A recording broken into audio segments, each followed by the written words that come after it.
এই পৃথিবীতে কেউ কারো জীবনে অপরিহার্য নয়। এই বাক্যটা অনেক সহজ, কিন্তু এর পেছনে লুকিয়ে আছে হাজারটা গল্প। ভালোবাসা, প্রত্যাশা, ভাঙন, মেনে নেওয়া, সবকিছুর যেন একটা সমাপ্তি এখানে। কখনো কখনো আমরা এমন কাউকে আমাদের জীবনের কেন্দ্রবিন্দু বানিয়ে ফেলি যাকে ছাড়া একটা মুহূর্তও কল্পনা করা যায় না। তার হাসি, তার কথা, তার উপস্থিতি, তার সবকিছুতেই আমরা আমাদের অস্তিত্বকে জড়িয়ে ফেলি।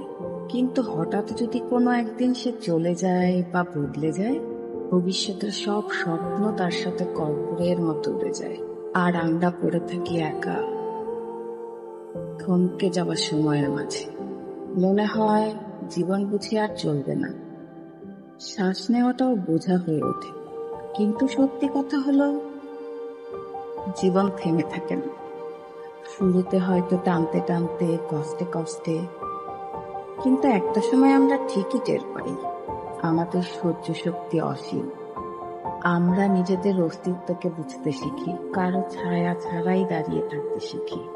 কারণ মানুষ হারিয়ে যায়, সময় বদলে যায়, সম্পর্ক বদলে যায়, আমরা থেকে যাই নিজেদের পাশে নিজের হয়ে। তাই বলি, যে চলে গেছে তাকে আর নিজের কাছে টানার চেষ্টা করো না। যে পাশে থাকতে চাইছে না তাকে পাশে রাখার চেষ্টায় নিজেকে ভেঙো না। কারণ শেষ পর্যন্ত তুমি নিজেই নিজের জীবনের সবচেয়ে বড় প্রাপ্তি। তুমি নিজেই নিজের জীবনের সবচেয়ে বড় শক্তি। তুমি নিজেই নিজের আশ্রয়।